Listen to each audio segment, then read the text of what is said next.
Begin the news by telling you that an oil tanker explosion that rocked Niger State on Saturday has left many dead and several others injured.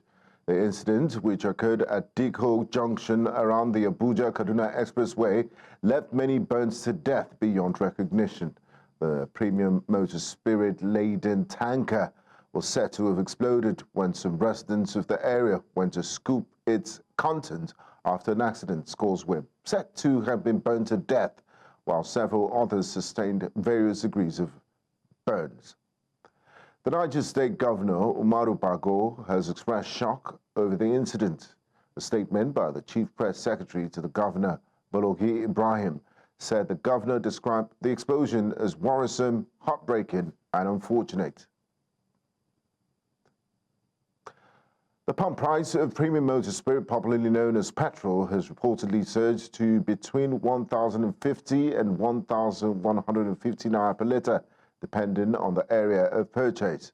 This follows the recent hike in the cost of the commodity by Dangote Petroleum Refinery and various depot owners. Dealers confirmed the petrol prices are expected to continue rising due to the sustained increase in the cost of crude oil, the major component in fuel production. On Friday, the Dangote Petroleum Refinery announced an upward adjustment in its PMS price, raising it from 899 naira per litre to 955 naira per litre as its loading gantry.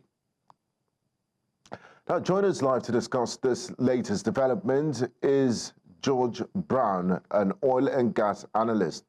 Thank you for joining us, Mr. Brown. And what do you make of this recent increase? What role does Dangote's involvement play in the increase of petrol prices? And how does the local refinery impact the supply chain and retail fuel prices in Nigeria? Can you kindly unmute your device, Mr. Brown?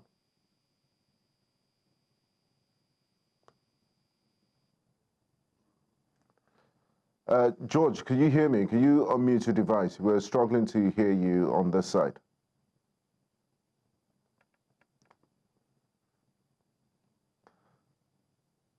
Okay, Mr. Brown, can you hear me? Can you kindly unmute your device so we can hear you? Okay, I believe we would get back to Mr. George Brown, oil and gas analyst, in the course of this bulletin. In the meantime, the Nigerian Oil Spill Detection and Response Agency has blamed the recent gas leakage and fire incident at the Buguma Well 8 belonging to the Nigerian National Petroleum Company Limited to the activities of pipeline vandals engaged in illegal oil bunkering activities. The Director General of the agency, during an on-the-spot inspection visit to the location with several joint venture partners, says that several environmental concerns were also observed, including the growth of vegetation around the locations of the illegally connected hoses to the wellhead, causing stress to the wellhead and severe gas leakage. The agency also tasked the NNPCL to immediately commence the repair of the affected wellheads and ensure continuous surveillance of its operational areas to prevent a reoccurrence.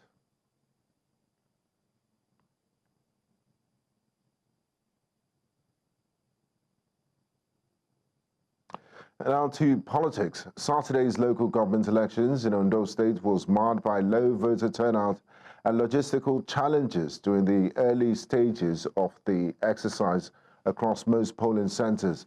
According to election observers, the polls scheduled to run from 8 a.m. to 2 p.m. did not commence in most polling units until around 10 a.m. in areas such as Ilutitun, Odeaye, Okitipupa, Ikoya, Igbodigbo. Within Okitipupa local government area, polling centers were virtually empty as of 10:15 a.m.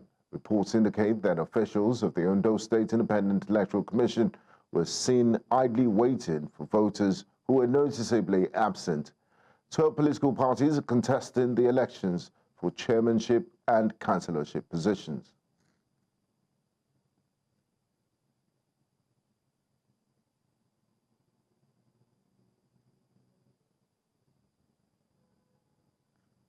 The People's Democratic Party and its candidate in the 2024 Edo governorship election, ASUU Ighodalo, began their case on Friday at the Election Petition Tribunal, presenting critical documents to substantiate allegations of rigging. Ighodalo informed the tribunal that the election was plagued by widespread irregularities, challenging the Independent National Electoral Commission to declare declaration of the All Progressive Congress candidate Monday Okpebholo as the winner. He also argued that he secured the highest valid votes in the election and questioned INEC's decision, citing non-compliance with the Electoral Act of 2022. During the hearing, the petition's lead counsel, Adetunji Oyeyipo, a senior advocate of Nigeria, submitted a certified true copy from EC8E, the INEC declaration results sheet, as evidence supporting the petition. The tribunal, chaired by Justice Wilfred Pochi, provisionally admitted all submitted documents as exhibits. The hearing continues on Saturday, with the petitioners expected to present additional evidence as they seek to overturn the election result. The crisis in Rivers State seems not to be abating anytime soon, as reactions and counter-reactions have trailed the recent outburst by former militant leader Asari Dokubo in support of the Rivers State Governor Siminalayi Fabura, disparaging the Minister of the Federal Capital Territory, Nyesom Wike.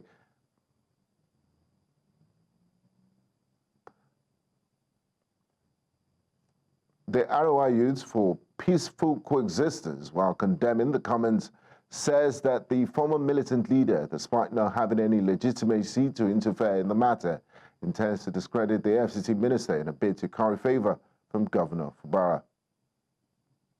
It is important to note that Asari Dokubo is not a state actor and has no jurisdiction to interfere in matters beyond his remit, particularly issues pertaining to Rivers State.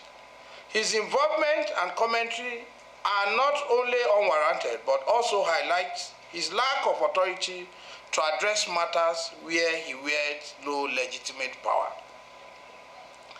Asari Dokubo's history further reveals his opposition of the emergence of Governor Siminalayi Fubara as the PDP candidate in the last governorship election in Rivers State.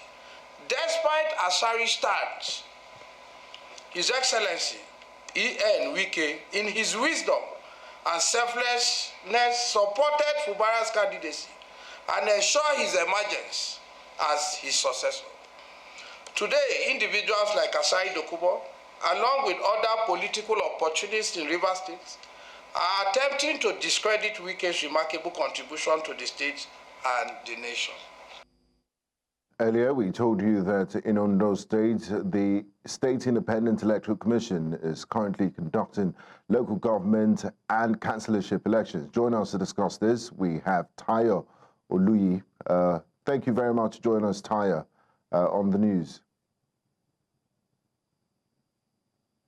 Now, Tayo, how do you rate the conduct of the local government elections so far in Ondo State? What are your observations? Yeah, good afternoon once again, Mr. Presenter. Good afternoon. So far, so good. For the first time, we're going to be rating the election on a scale of about 75 to 80%, because the turnout is a little bit encouraging compared to what we've had over time in local government elections. This period, as you can see, as you're displaying on your screen, people came out in large numbers, and at least in the vicinity where I actually casted my vote, I can say, well, we recorded at least in a particular polling unit over 100 votes.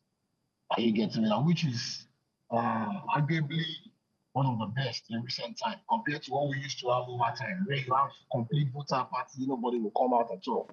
And despite the fact that the leading opposition political party boycotted the election, yet people still came out in large numbers. So it's quite impressive and quite encouraging compared to what we used to have before now.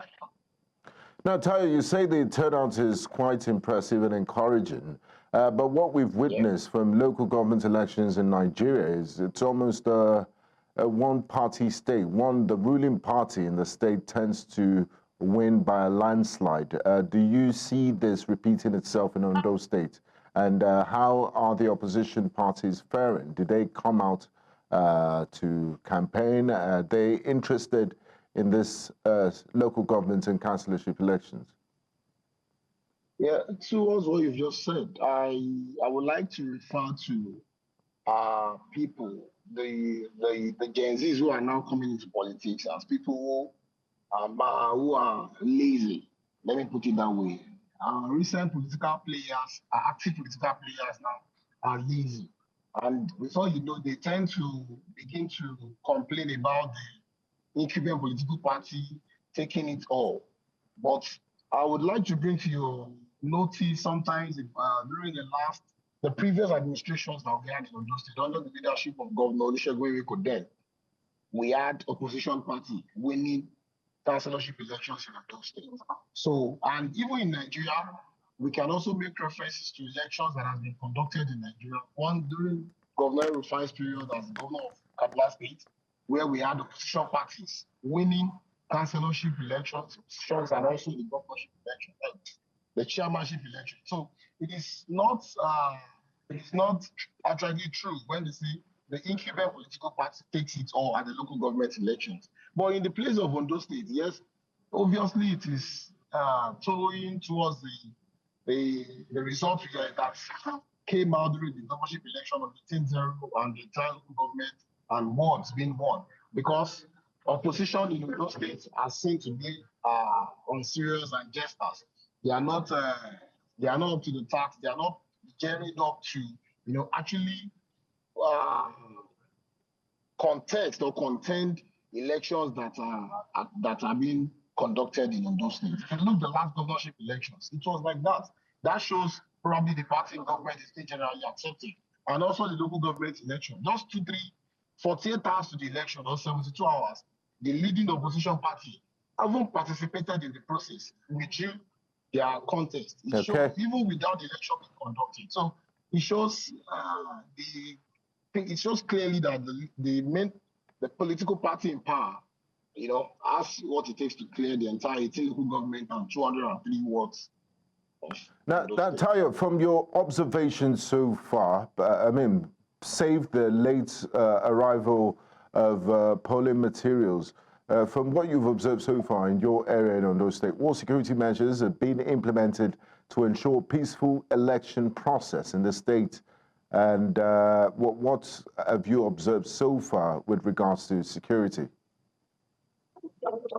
The same in the area of security, the same measures of security that were put in place during the governorship election was what was put in place again in this local government elections, where you have the civil defense, the police, even moving forward to bringing other security agencies like the immigration, custom, and also ensuring that they have polling agents. These are we have security patrols that were ongoing, that were moving around to ensure the restriction that was placed on movement, vehicular, and even other motor movement across the entire local government. We have the security people on ground who are ensuring that these strict measures that the police actually announced 24 hours to the election was followed suit, at which there was no movement, at least between the hour of 6 to 4 p.m. as directed by the Commissioner of Police. And I think these were measures put in place to ensure that there is no breach of security during the voting process.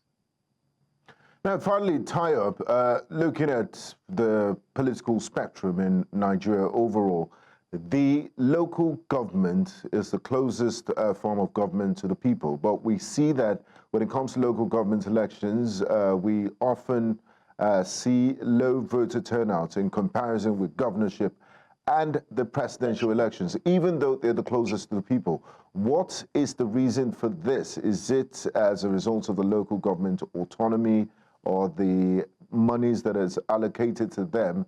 And how do we correct this anomaly? Because, for the ordinary citizens to feel the impact of the government, it has to start from the local government. like I reiterated, Mr. Moderator, like I said earlier, in my opening remark, I said our recent political players are lazy in terms of coming out to seek for people's votes. When you're contesting an election, it is expected the same energy you dispense as a political party when you contest for governorship election, you also contest for House of Assembly election. Even like it is said, and it is often said severally that all politics are local. So I see no reason why people dispense energy when it comes to presidential, national elections, and it also comes to state elections at the level of governorship and houses of assembly. And when it comes to local government and councillorship election, you now begin to see them coming up with excuses that are not genuine, that are not tenable. There is an electoral body that is saddled with the responsibilities of conducting the election. And it is also the responsibility of political parties to also come in, show your interest, then go to the masses and canvass for vote the same way you also do when you also want to contest for governorship elections and houses of assembly. But in recent time, our people are lazy. They hide under the government in power. We are not in control. Are you telling me that you're in control of the masses? When you're ready to showcase what you're ready to do for them to benefit them. And it is also often said that local government election, like you have said, is the closest to them, which means if you're contesting as a councillor, that means you must be domiciled in that environment. You're living with them.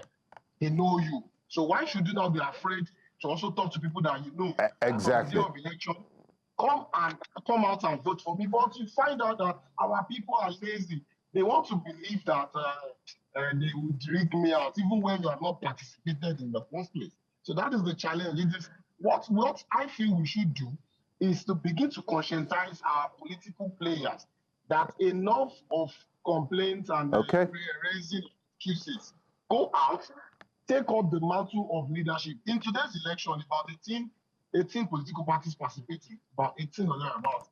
Thank you so much for your insights. I wish we had more time so we could really do justice to this, but we appreciate your time and contribution. Tayo Oluyi, political analyst, join us from Ondo State. Thank you. Thank you. It's my pleasure. Thank you. Watching News Central now. Coming up on the news, President Bola Ahmed Tinubu commends Nigerian Governors Forum for support to overtax reform bills. We'll bring you details of this and more after the break. Join us again. You're welcome back. Earlier, we did tell you about the increase in the price of premium motor spirit, otherwise known as petrol, by the Dangote Petrochemical Refinery. Now, joining us to discuss this development, we have George Brown, an oil and gas analyst. A warm welcome to you, Mr. Brown, and thanks for joining us on the news. Good afternoon, viewers. Thanks for having me. Now, Mr. Brown, what role does Dangote's involvement play in the increase of petrol prices, and how does the local refinery impact the supply chain and retail fuel prices in Nigeria? Is this how prices will fluctuate anytime Brent crude oil increases in the international markets? Is this something we have to get used to? Okay, thanks. You've already set the template with the right responses. We will continue to experience price fluctuations because the domestic market has been deregulated. And because the domestic market has been deregulated, though the product is sold by the NNPC to Dangote Refinery, in this case, in Naira and not in Forex, in foreign currency, it is the Naira equivalent of the cost in dollars that Dangote refineries will have to pay to the suppliers, in this case, NNPCL. So what we will continue, and we need to adjust to this fact or reality, is that we will continue to experience fluctuation in prices of the commodity, because first of all, it is a commodity. The crude oil is a commodity itself. So there are going to be times when the OPEC benchmark price by the barrel will drop. And when it drops domestically, we should also expect to have a drop in pricing as well. But the issue that I think Nigerians need to really interrogate is that PMS is not the only byproduct from crude oil. Of about 9 to 10 major byproducts from crude oil, PMS is just one, and PMS happens to be the largest percentage chunk from a barrel of crude oil. So let's say, for example, a barrel of crude oil is, let's say, at the last pricing before this new price increase of $80-something, it's around $78 to the barrel. At that time, yes, if we do a small summary, we can say in Naira terms, since Dangote is buying in Naira, he buys that barrel of crude oil at about 818,000 Naira. 818,000 Naira. Crude oil is about, PMS is about 50% of the byproduct from a barrel of crude oil. And a barrel of crude oil is about 160 liters.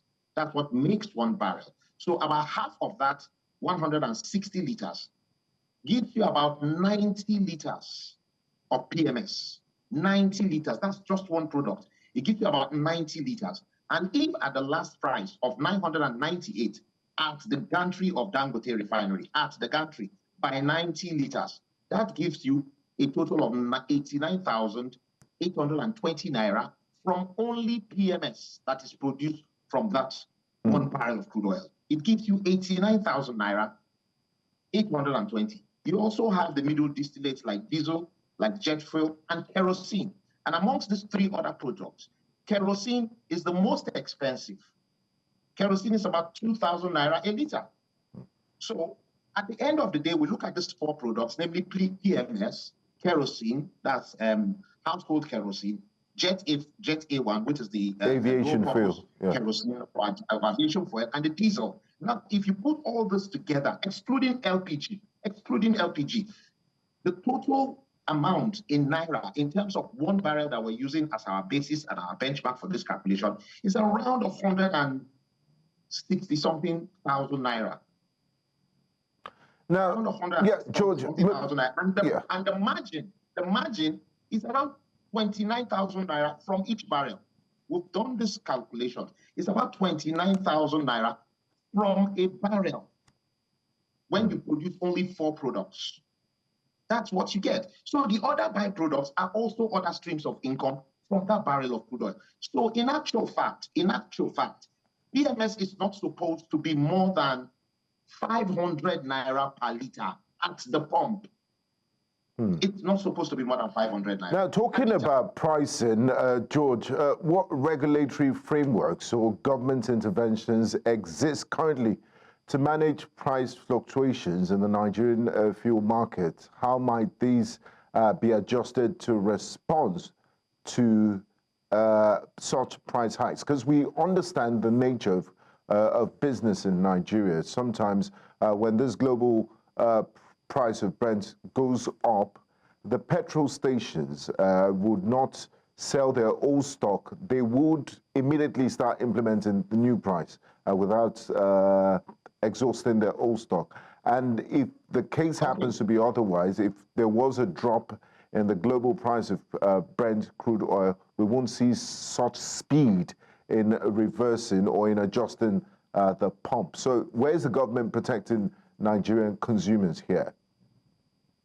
Okay, the government cannot control or fix pricing because the market is deregulated. Dangote Refinery made the announcement yesterday at around 5 p.m. yesterday, and in the press statement that they made by sending mails to their off-takers, the buyers of the bulk buyers of their products, they stated that even their old stock will automatically be sold at the current price at the gantry. So the government or the regulators cannot over-regulate because the market is fully deregulated. So price control, the government or the regulator cannot do price controlling. They can only have understanding with Dangote, because believe it or not, Dangote right now has monopoly of the market.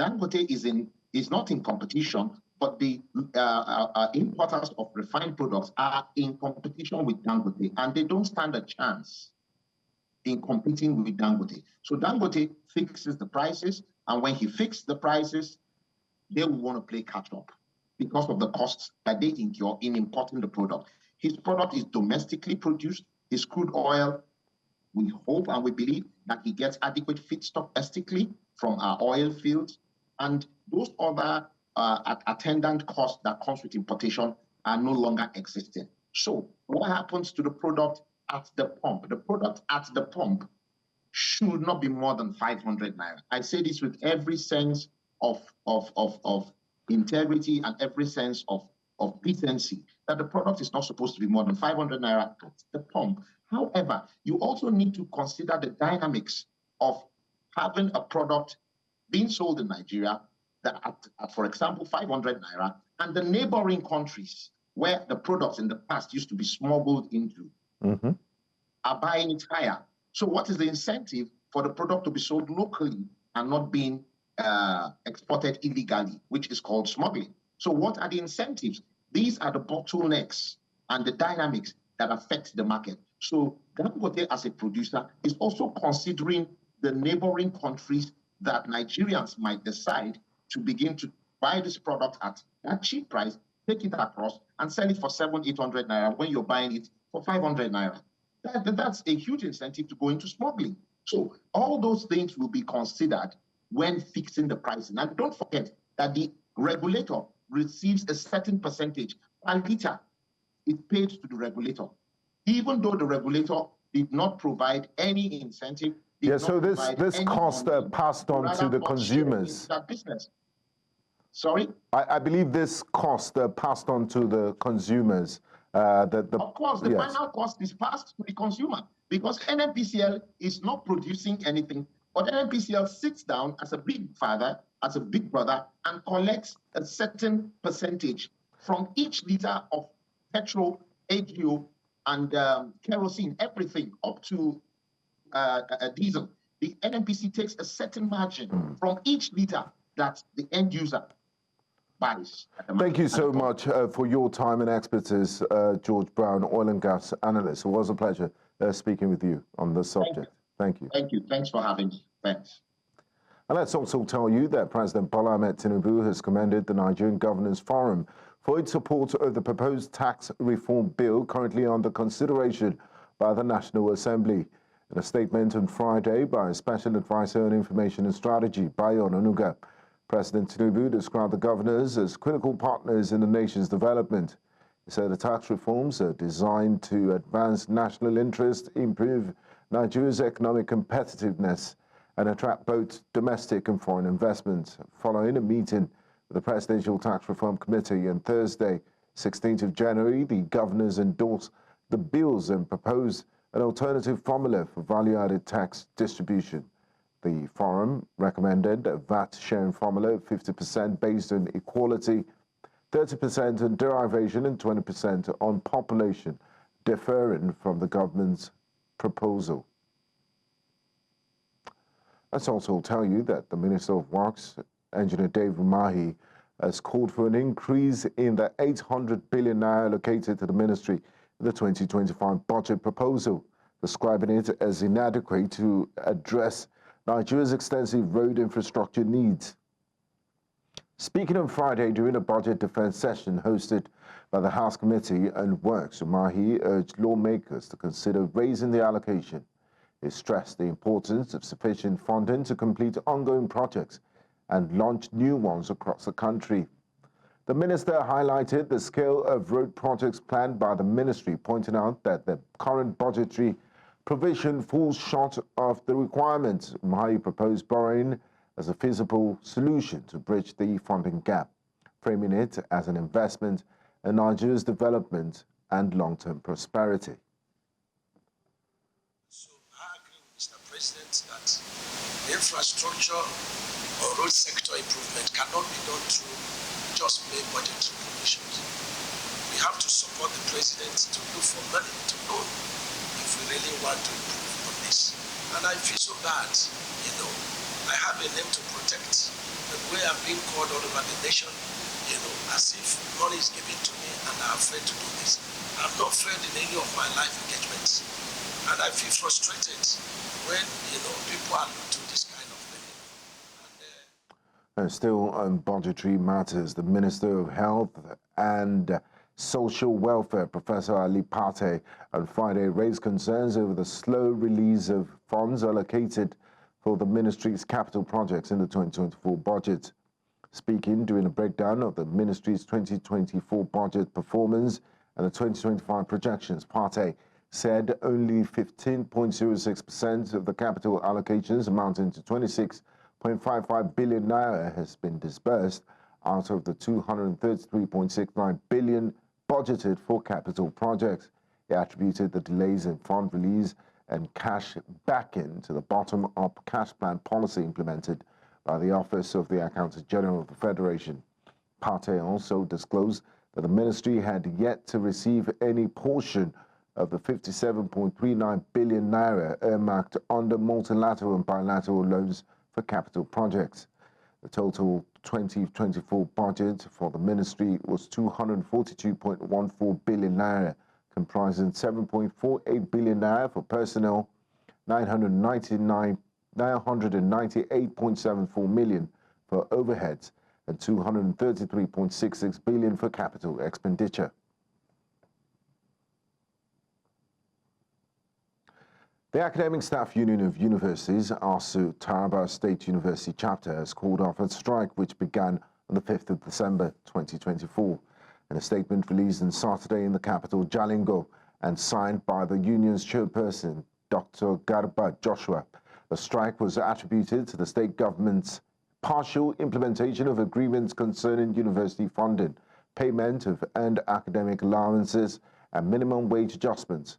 Joshua thanked Governor Agbu Kefas for his leadership and intervention in resolving the issues, as well as the Ministry of Tertiary Education and the public for their support.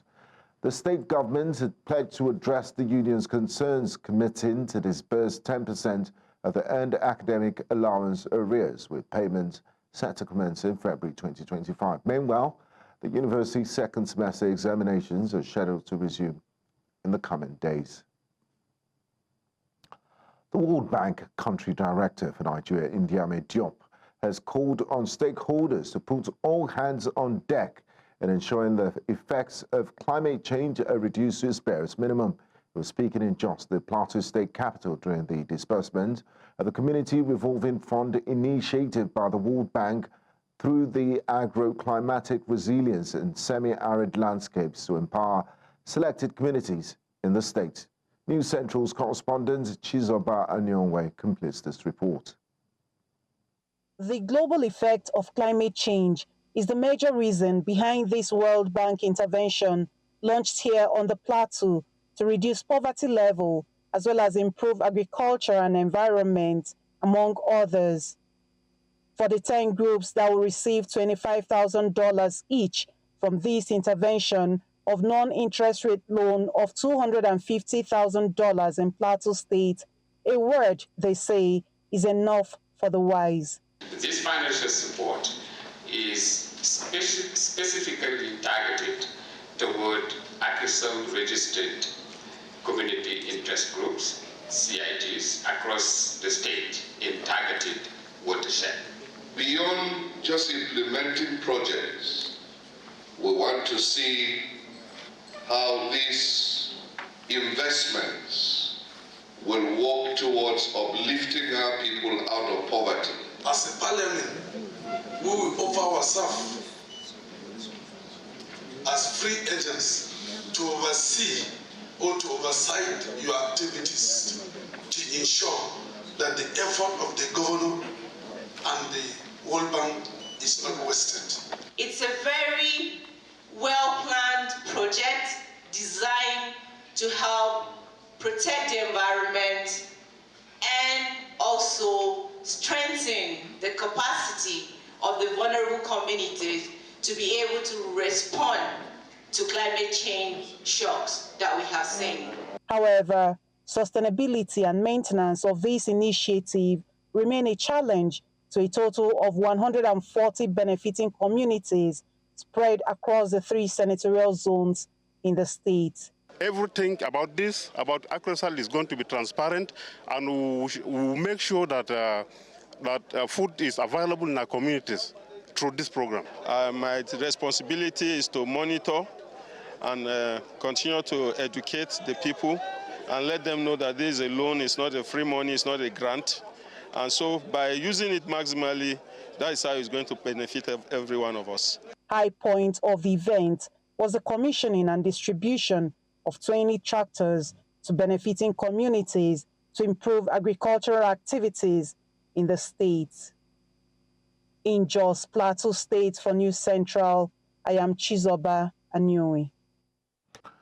Thousands gathered in northern Liberia on Saturday to pay their final respects to former warlord turned politician Prince Yomi Johnson, who passed away without facing trials for his wartime actions. Prince Johnson, a notorious figure during Liberia's brutal civil wars, gained infamy in 1990 when a video showed him present during the torture and murder of the then President Samuel Doe. The civil wars, which lasted from 1989 to 2003, claimed an estimated 250,000 lives and were marked by horrific atrocities, including massacres, mutilations, and the widespread use of child soldiers. A 2009 Truth and Reconciliation Commission report identified Yomi Johnson as one of the conflict's most violent perpetrators. Despite his controversial past, Johnson transitioned into politics, becoming an influential senator and played a pivotal role in Liberia's last 3 presidential elections. The United Nations High Commissioner for Human Rights, Volker Turk, has raised an alarm over the escalating dangers faced by civilians in Sudan amidst reports of ethnic-based attacks by army-allied militias. Turk described the situation as desperate, citing evidence of war crimes and other atrocities committed during the ongoing conflict. The warning follows a recent offensive by the Sudanese army, which reclaimed Wad Madani, the capital of Al Jazeera state, from the Rapid Support Forces.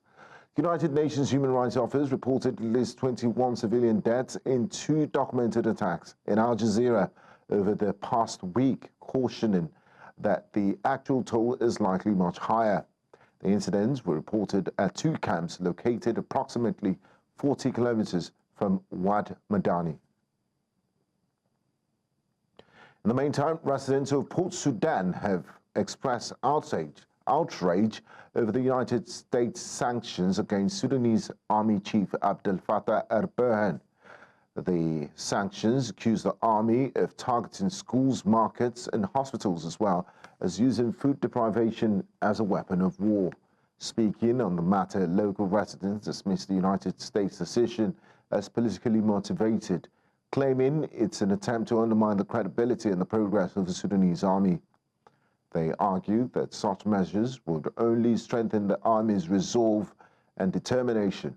Sanctions come amidst growing international concern over the ongoing conflict in Sudan, which has inflicted devastating effects on civilians and infrastructure across the country.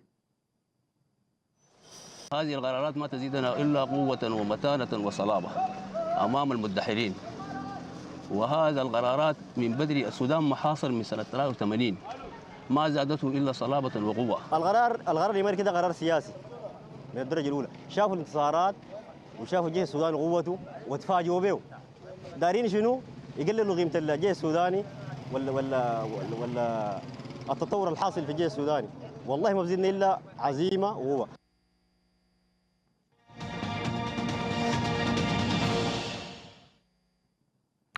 Business Nigeria's decade of gas agenda has attracted $400 million in investments, with 86 daughter stations and 65 mother stations on the construction, according to Farouk Ahmed, Chief Executive of the Nigerian Midstream and Downstream Petroleum Regulatory Authority, NMPDPRA. Refueling capacity has risen from 20 to 56 stations and 186 new conversion centers have boosted the Nigerian gas vehicle population to between 30 and 50,000. Ahmed highlighted ongoing collaborations with the Presidential CNG Initiative, PCNGI, and other agencies to deploy infrastructure in Lagos and Abuja, targeting 100,000 conversions by 2025. Additionally, the Dangote refinery and modular refineries position Nigeria as a net petroleum exporter. The International Monetary Fund, IMF Executive Board, has approved the second review of Ethiopia's four-year $3.4 billion financing program, enabling a $250 million disbursement. A program initiated last July followed significant reforms, including the flotation of the birr currency to address debt restructuring challenges. The IMF commended Ethiopia's progress in restoring debt sustainability and advancing debt restructuring negotiations under the common framework. It also highlighted better than expected economic performance, with inflationary pressures lower than anticipated and foreign reserves growing faster than projected. Following intensive reviews, the International Monetary Fund will now switch to a standard 6-month review schedule to monitor ongoing reforms.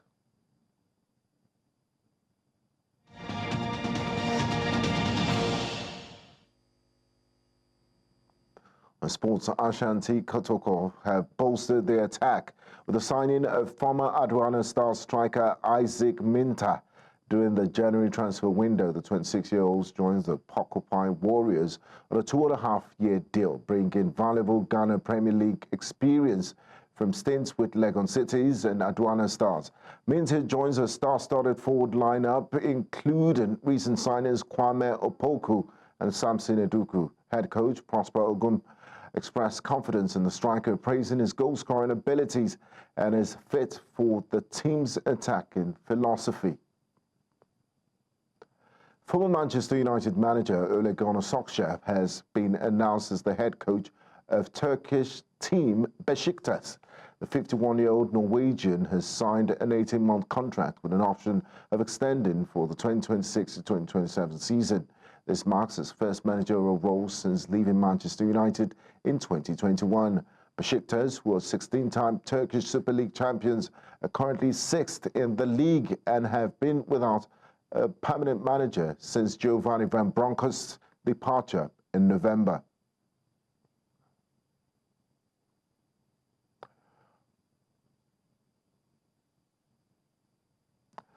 That's all on the news of this hour, but before we go, let's remind you of our top stories. Scores have been burnt to death, several injured in Niger tanker explosion.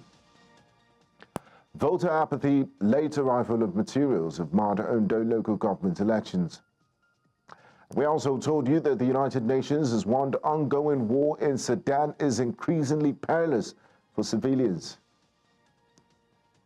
You can watch News Central live on DSTV channel 422, Star Times channel 274, AVO TV, and YouTube.